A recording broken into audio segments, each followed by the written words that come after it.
Welcome to Mana's Potion. My name is Mitchell, but you may call me Mana. Today, well, welcome back to Disgaea Nuzlocke. Last time, we managed to create our spirit character Zeke, and we did a little bit of grinding. We cleared the first map of Vyer's Castle, but this time, we're going to make a little bit more progress in Vyer's Castle. You may have to excuse me. I'm a little bit drowsy. It's the following day since I recorded the last couple of episodes. So, yeah. Wow! This is a pretty nice place. I mean, there is a fountain just right in the middle of the hallway for some reason. This layout doesn't make any sense. Why would you have a hallway without railings? Oh, that vase would sell for a lot. Are you... really? Fool! That makes us petty thieves! Yeah, picking and choosing. Don't do that. I can't disgrace the What? name of the Overlord. I have to be impartial and... Not steal a thing? Impartial and... what? Oh wait, they are demons, so I guess... plunder everything! Yeah, that makes sense. Oh, that's our prince! You're so ruthless! I feel like that's rude. Hey there, you atrocious fiend! That sounds like an insult. You cold-blooded monster! Why do you keep insulting him? A demon among demons! That one might be a compliment. Quit complimenting me so much. It's embarrassing. Those are compliments? Okay, the last one, sure, but the rest? I guess you are demons. Now listen up. I want you to pillage and plunder anything and everything in this castle. So steal everything that isn't nailed down. Got it. Aye, dude. If you're going to laugh evilly, learn how to do it first. I would give an example, but I'm not evil. I'm just a critic. Right. Next map. It finally decides to show more than just the geo symbols that we've seen up to this point. We've got ourselves an attack +1, defense +50%. So if we stand here and we use any action, it'll be repeated once, as well as giving us a 50% defense boost.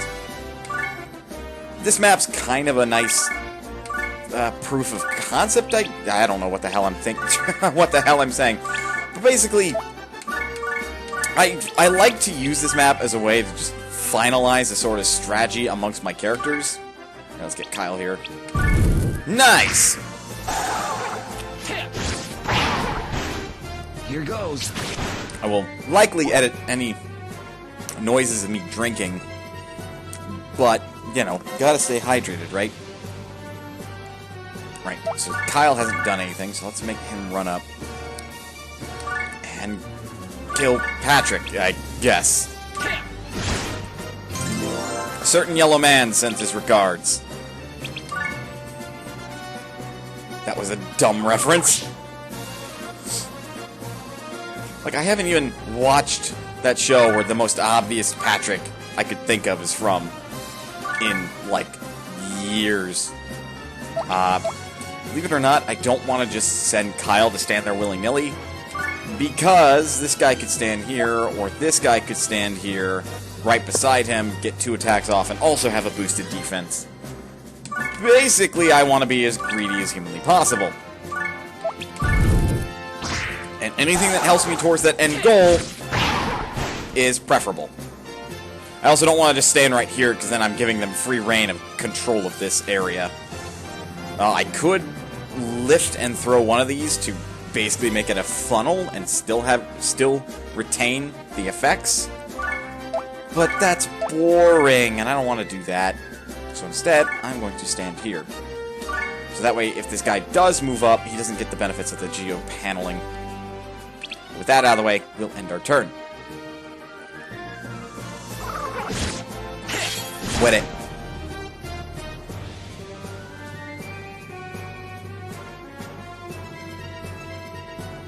Right. So now I can get Trevor some more weapons. Speaking of... okay, he's not yet level 2. I'm hoping to get this guy to level 3 for his weapon. Not only because, you know, higher proficiency means better with your weapon.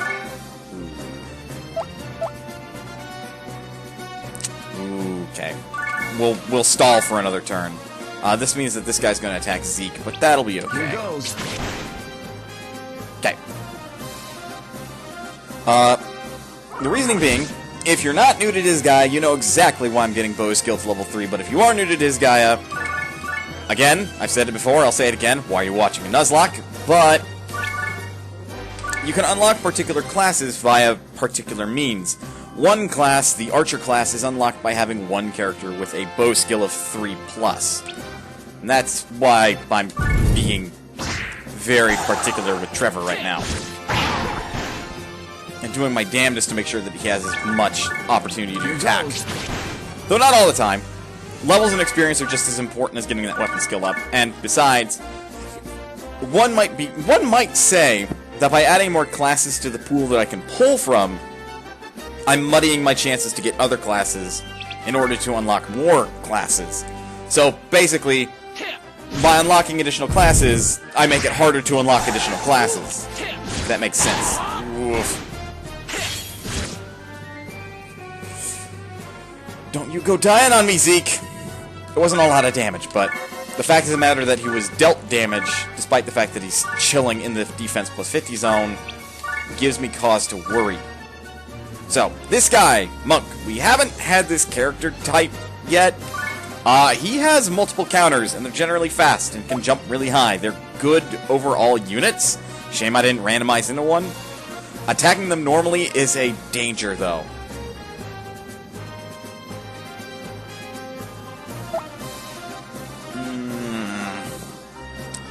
There's no good way to do this. So for now... No, there is.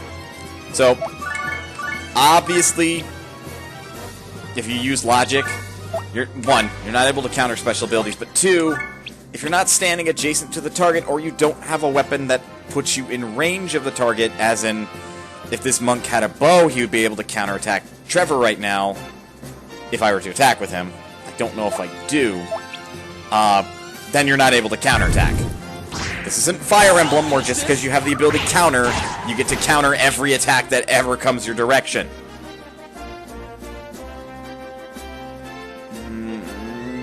Zeke should be okay. We're going to use Poison Arrow because it's the stronger ability. Here goes. Now be careful with the poison status effect. Remember when I said that only kills get you experience in this game? Poison does not count as a kill. It counts as death by status effect, which means you can lose out on EXP. And that can be really frustrating when you're grinding, so don't rely too much on poison. It's good for short-term damage, terrible for long-term. Because you might accidentally kill the guy. Right. We do not want Zeke to be attacking this guy. I'm going to move Zeke over here. Move Kyle over here and make Kyle attack him. Okay. The reason I did that is because Kyle has more HP and defense than Zeke does, so even if, like, Kyle got the kill, that's okay. It's not ideal, but it's okay. But it does mean that I protect Zeke. I could use every single character that I possibly could.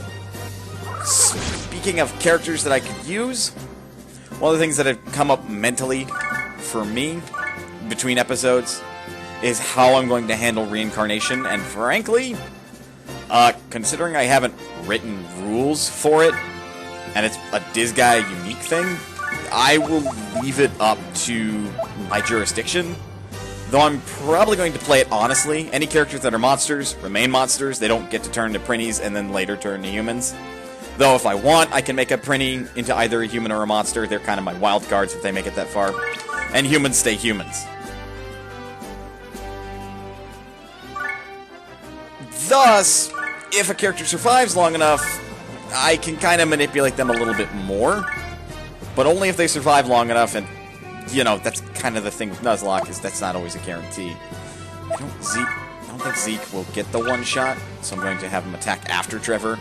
And Kyle here is going to provoke that guy. Here goes. Nice! Woo. That was well played, me. Enemy turn. What the hell is your hit? 15 speed? Okay, yeah. I have double speed, which means that I actually do have something of a chance in hell to hit. out of range. Bows have a range of 3, unfortunately. If Trevor was wielding a gun, guns have a range of 4. Would have been able to hit C. Unfortunate, but tends to be how the cookie crumbles at the end of the day. Let's bully this man. There we go. That's a kill. Alright. And we got a light staff. Likely going to be selling fodder. Provided it doesn't have anything useful on it. It does not. That is, in fact, selling fodder. We're going to turn around and sell that right now so I don't forget later. Sell. And there we go. Remember, if you haven't remembered from last episode, oops, let's not save on that slot. Let's save on this slot. Actually, we'll make a new slot. I haven't gone back to edit anything yet, so I don't know if those recordings are considered failures and I have to start over again. Going further into Vyer's castle after healing, the Corridor of Love. This map is going to be kind of a true test of tactics. I may be going to it a little early. Memory, Wing. Well, Wing's back, but upgraded. Nerva and Elfriede. These are archers. They're good with bows. Though these characters themselves are not particularly good, they're still a threat. We also have a red mage. We've seen a red skull. It's basically the same thing like I said before. And a spear-wielding warrior. I haven't used spears yet, but spears are interesting. They have a range of 2, so you can attack foes that are sub-adjacent as well as foes that are 1 space away. They make great weapons to use if you want to use team attacks a lot. Like, you could have a warrior with a sword here, and everybody else with spears surrounding him. So this guy attacks first to possibly trigger the team attack, or, you know, all the spear wielders attack, because they won't trigger the team attack, and then the guy with the sword attacks, and hopefully you trigger a bunch of team attacks. Don't mind me, I'm just running out of air. So with that said, these guys are level 3. And we'll probably be fine. But we're going to dogpile on one. Here goes. Bullseye. No team attack. Got the kill. Zeke can reposition here. I do want to be careful about this guy. We'll be okay. You may note there's an enemy here, level 2. You'll also note that this is a geo-panel area. This guy... Oh, wow. Well, shit. That's unfortunate. He's got a ultra-rare protector. Yeah. One who's new to Disgaea may be wondering why I can see the enemy equipment. That's because you can steal it. I didn't buy any stealing hands, nor do I have a rogue who would actually have a chance in hell of stealing things. But if I did, I could steal those. Right, execute, team attack. Is it enough? No, that was a nick. Wing lives to fight another day. 29 defense against 25. Okay. Zeke should be okay. End turn. Ow, quit it. With that, make Zeke attack his flank. Kyle will hopefully join in. Yep. Maybe this will be enough to kill. Absolutely not. Okay, Trevor, finish the job. Here goes. I don't mind that Trevor gets the last hit a lot of the times. I generally have this belief that unless you can get clerics with magic, they generally get shafted for EXP. I'm actually going to have... Okay. This is where, like, tactics and what I would call AI manipulation comes into play.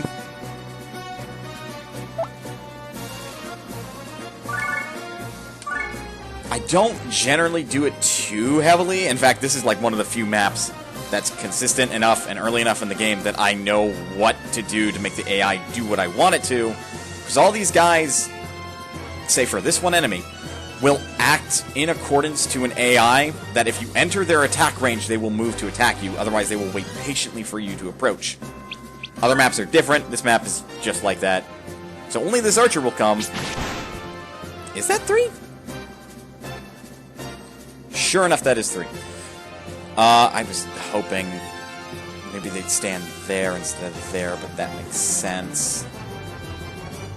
But yeah, evidently, I've only aggroed that archer, the other archer, and these two are sitting pretty. These two will sit pretty until you enter their range. With mages, always check their spell level.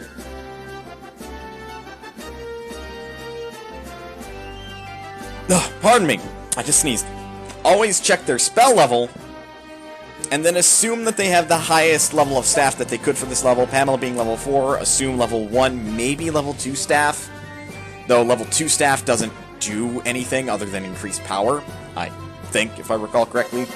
So assume for a mage that their movement range +2 with a spell level 1, and then if you assume, like the worst case scenario, maybe +1 or 2 more for their spell range. So, like, at worst, Pamela can hit here. At best, this is as far as Pamela's range goes.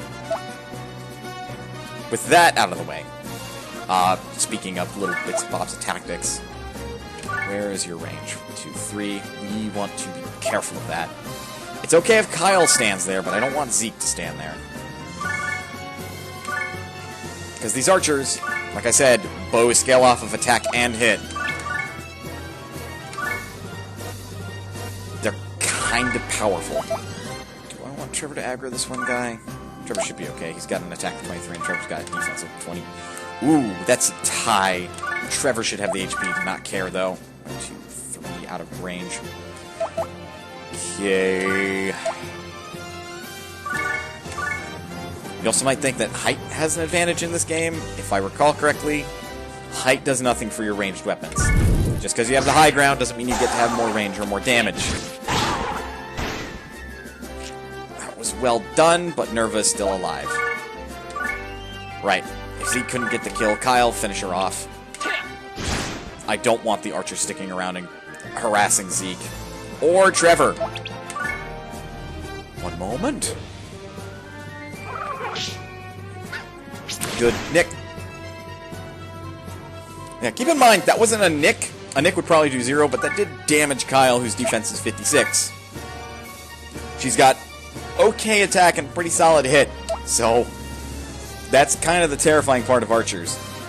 I actually don't want Zeke to get any closer, and I won't be able to see your movement range unless I get these guys out of here so I can see as far as you can move. I can always return them back by pressing B. And I assume you'll stand here. 1, 2, 3. Right. We're going to lure you back. It's a little bit longer, but I don't want anybody dying, even if my chances of dying are very, very slim. Attack Lambda. We're going to get you to fall back to here. This will probably cause Lambda to attack. Here goes. Zeke instead. Defend, since you'll be hit by a range attack. Zeke, you'll be okay. Well, wait, no. You should go ahead and defend too. Now, you might be wondering... Huh. Ow. You might be wondering what the hell this guy in the pool is doing. Well, this is a recovery spring. This guy's taking a bath. His AI is set to not move. Period. He's also set to not attack. You could treat this guy like a punching bag. And normally, punching things, you know, doesn't do much for you in like any other game.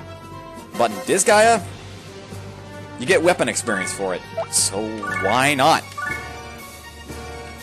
Speaking of, we do happen to have a cleric that's working on their bow skill. It might prove useful. But first, we have to deal with Lambda.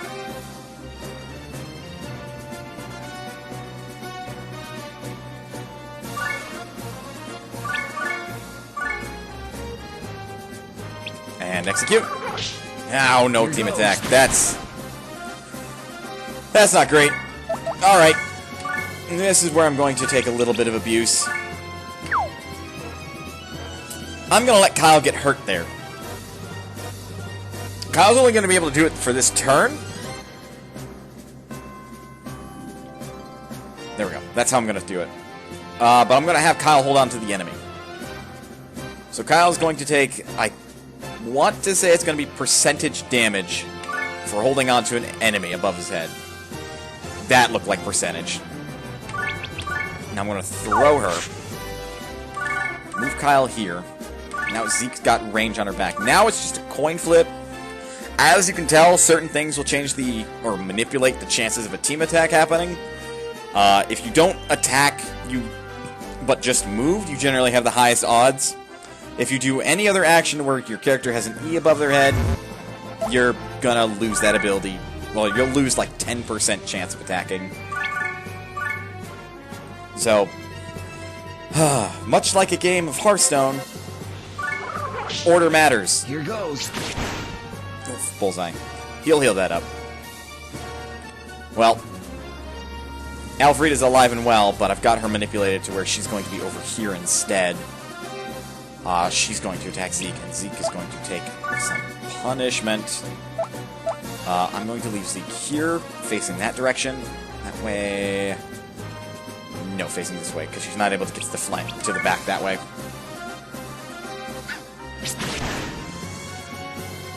Oh, interesting strategy, Cotton. See how that pans out. And yeah, this guy healed up to full. So I'm just gonna make Trevor punch him, them, for a little bit. I guess spirits are... Here goes. agendered. They are ghosts, after all. Not to say that a ghost couldn't have a gender. Alright, we're gonna box you in, then. Okay, end turn. This is the boring map for me. But this is how I like to do things, okay? Alright. Ooh, I want to be careful about doing that. Because if I make Zeke stand there, Kyle's not going to be able to move back, and I basically eat his move action. Alright, we'll deal with it. Attacker front. Get a team attack, damn it! Oh, this is risky. I can mitigate some of the risk. 1. You have 1 HP left. What's your weapon skill at? 3? Or 2? I can read. It's fine. Ow. It's not a lot now, but I am worried about the mage. That's like the one chaos element of this map. At this point, it doesn't matter if I get the team attack or not to finish her off quickly. What's your movement? Okay, you can move there. You can move there. You see how fiendish that is? Because he's got a spear, his aggro range is the same as Helicius. Yeah, exactly the same.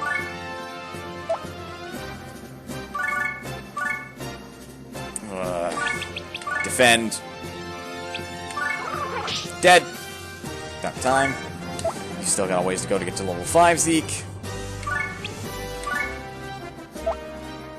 We're going to leave this guy alone for now. I want my healer back up here. Oh, team attack!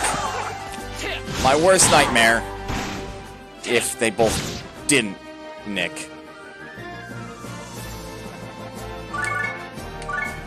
Okay then. That looks like I'm out of range. Remember, heal is level 2. I now have the ability to do diagonals, so I have an effective range of 3.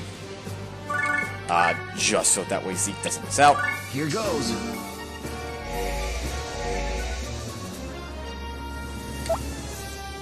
Okay. I believe, yes, I absolutely can Blade Rush through these two. With that as well. I gotta remember the mage's range, because that mage could possibly one-shot. Okay. Execute. Alright, did not kill the front ghost, who is the Boggart class.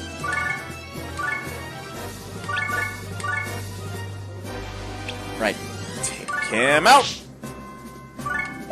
Cool. Zeke, I swear to God, if you were actually in range and get one shot this turn, I am going to be a very sad boy. Kyle may actually be in range. But I think Kyle's the one with the fire resistance. Ow. So he'll be fine. I definitely don't want to stand.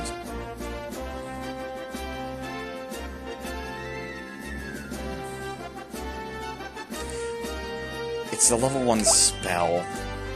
And like I said, at worst she's got level 2 staff. Mild overthinking. Mild overthinking. Team attack! That will do it. Oh, Kyle doesn't have the fire resistance. He just has the HP and not the weakness. Ugh. Can I... That might kill the mage right away. Let's see if it does. Finish this. Cool! We don't have a mage to worry about. Wonderful. With that, the map is basically won. Oof. It's likely not as stressful as I'm making it out to be, but I feel like it's stressful. Because these are all the characters I get until next episode.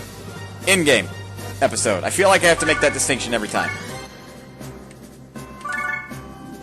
Okay, this guy is the only guy that's left. Kyle, Ooh, yeah, that means you have Hurricane Slash. Alright, awesome. I mean, with that... Let's hit the fast forward button, because I'm just gonna sit here and... hit this guy a whole bunch, so... Nothing's going to change. He's not aggressive. He's going to be my punching bag for the next however many minutes it takes for Trevor to get to bow level 3, so...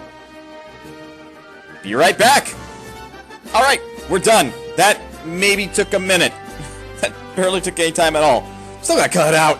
I didn't say jack shit during it, but, you know. Now, the hope is... Right, we now have a new ability, Dark Flash, which causes paralysis. This guy's got a lot of HP. Hopefully he gets the last hit. I can do it. Take this. This is a beautiful bow skill. It's not the best one, but it's damn good.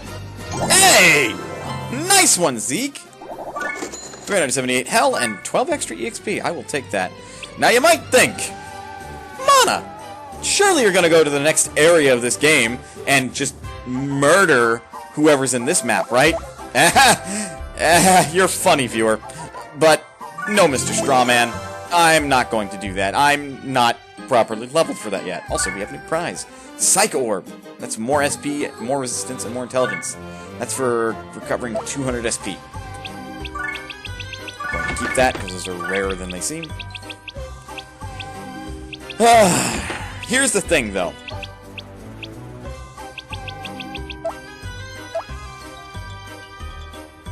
I don't want to go to that next area until I've got, like, maybe Kyle at worst, like the only one to be level 8.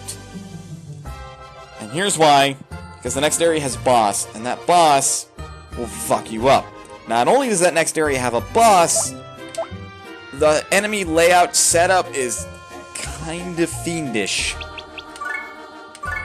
We'll see why once I get there, but I'm not in a hurry to get there yet. A couple more levels for everybody at worst, and then Kyle at level 8 at a slightly less worse, and everybody at level 8 at best is when I'll tackle that. So there's going to be a little bit of grinding that I'm going to keep recording on the off chance that somebody dies. Either who, we've got a little bit of mana that we can spend. Oh, really? Oh, I thought I could open up the shop inventory a bit more from the start, but no. Well, I may as well explain everything that you get here in the Dark Assembly. So obviously, the Assembly is sort of a council, and thus, there are going to be senators that we have to interact with. Obviously, you see me create new characters. Obviously, you see me delete characters. This is what happens when you are Prinnies and you join my party without permission. You can also change the name of your characters. You can change the names of the various NPCs that are around. And I mean everyone. Probably not going to change the monster names because they're always the same by default. But Fubuki, Faith, Uranus, Peter, Elena, and Kasumi are all randomized. You can also take a promotion exam, and you can start passing bills. The first one, and the only one that we have available to us, is raise military funds. which is actually just extortion. Veterans already know all this. Newbies, this is for you. And because of this, if I'm gonna get anywhere, I have to do a promotion exam. So I may as well get it out of the way, eh?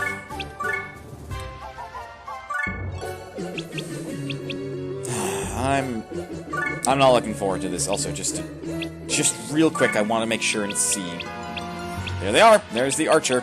We have them unlocked. Right. So, promotion exams. Now, note this. Kyle will fight alone against these examiners. Proceed. This is easier than it looks, but it's also stressful as hell. Like I said in episode 0, one of the rules that I'm using as, like, exception, because if you lose this, you hit a game over screen. So instead, if I lose this, Kyle gets deleted while the run continues. Promotion exams still hold an immense amount of risk, but just losing the run outright because you fail a promotion exam doesn't feel exactly fair. So, for my episode 1 checklist, let's take on the first promotion exam so I can unlock the ability to expand the shop inventories. Let's go. These promotion exams are also necessary for later on in the game, because you gotta pass at least 3 of them with a character if you want to unlock what I talked about, the reincarnation system. So, this is our first one. We have to fight 3 level 2 zombies and 1 level 4 ghoul. I'll finish this!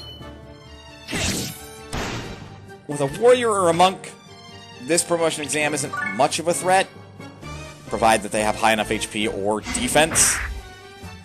To mages, if they're not very good with their spells yet, all promotion exams are a huge risk. So bear that in mind if you have nothing but a party of mages. Here we go, and we got 1 sucker left. Oh, you also gain experience as you do these, so Kyle's now level 6. Right, you were the only one left. Damn. I was hoping I had enough to show off Hurricane Slash, but I'm 1 SP short. I'm not using an item to get that, so we're just gonna wail on him until he's dead.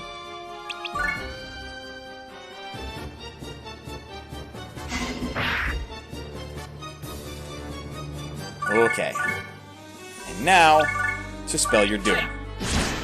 Damn. Nice. And with that, the first promotion exam is done. Kyle has passed the exam, and now, if we go back into the Dark Assembly, you can see on the right, he is rank 1. Everybody else is rank 0. He actually has some clout in the Dark Assembly, and no longer could just, you know, summon the senators to tell them, hey, I want money. Now we can expand our shop inventory. And like I said, one of the rules I'm going to abide by is restricted bill passing for... something's in my eye. We're doing it live! Okay. Where was I? Right. One of the rules I'm following is restricted bill passing. I can only attempt to pass this once per chapter. The reason being is if I go any further than the first time, I can start making things far more expensive than I have any right to afford, which can make the run overly difficult. But if I can get plenty of hell, then I have equipment that I really shouldn't have way earlier, which can make the run incredibly easy. So in the fairness of balance, we only get once. This screen is interesting. I don't have anything to bribe these guys with, but you may note that they're all pretty much in favor of this idea. Oh, and yes, I can use items in my inventory to bribe these guys. It's an effective way to pass your bills in future, but for item inventory expansions, or shop inventory expansions, I should say, you're not likely to have to bribe too much. And keep in mind, just because it says strongly for or in favor, it does not mean they're going to vote for it. In fact, this guy says either way. This is their chance of saying yay or nay. Total support is also not a guarantee. That's like a 80% or 90% chance of him saying yay. He could still totally say nay, and it would totally piss you off. But you can use this screen to bribe the various senators, and as you bribe them, depending on how you bribe them, A must-have item will increase their likelihood of saying yay to you, because you're giving them something you want. Whereas if you give them something that they do not want, it decreases their chance of saying yay, or you could also look at it as increases their chance of saying nay. Obviously, it balances out in the end. It'll sum up to 100%. So, this guy, 50% yay, 50% nay. This guy, probably like 70% yay, 30% nay. You get the picture from there. Once you're done bribing everybody, you can press A, Y. You can begin the vote, or you can get the fuck out of Dodge. Getting the fuck out of Dodge does not refund your mana. And I would say that if you did go in here and backed out instead of beginning the vote, you would lose your opportunity to get the vote at all. Or you basically waste your chance to pass the bill. With that out of the way, because again, this is for the newbies. Vets, I expect that you know this. We're at the end of the video anyway, so may as well, right? Begin! Yay, yay, yay, nay. We passed! More expensive stuff has been approved.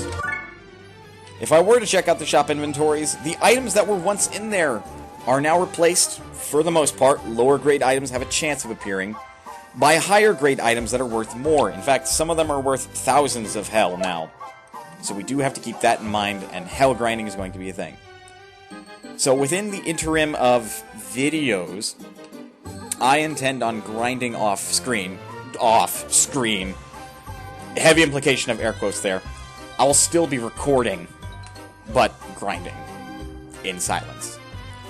So that way I can get these 3 jokers, level 8, level 7, level 7 maybe, or everybody level 8. I'll probably stop once these 2 are level 7, or all 3 of them are level 7, I should say. Regardless, that is it for this episode of Disgaea and Nuzlocke. If you liked the video, don't forget to hit the like button, and if you want to see more content like this in the future, don't forget to hit subscribe and ring the bell. Why is there a bell? I don't know. It's just there. It lets you see the videos more often. Regardless, I appreciate you guys coming, and remember, you're always welcome here at Mana's Potion, and I will see you next time. You thought this was the end of the video, but it was I! Extra content! What am I doing back on this map, you might be asking? Just to show off that this pool of water has been changed, after you replay it, to be damaged 40%. And this guy's AI is now activated to actively seek out and attack the party.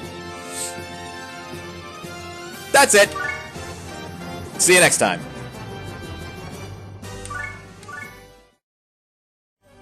Resyncing. 1, 2, 3. Nope. Resyncing on items. 1, 2, 3. 1, 2, 3. Huh! Oh, fuck.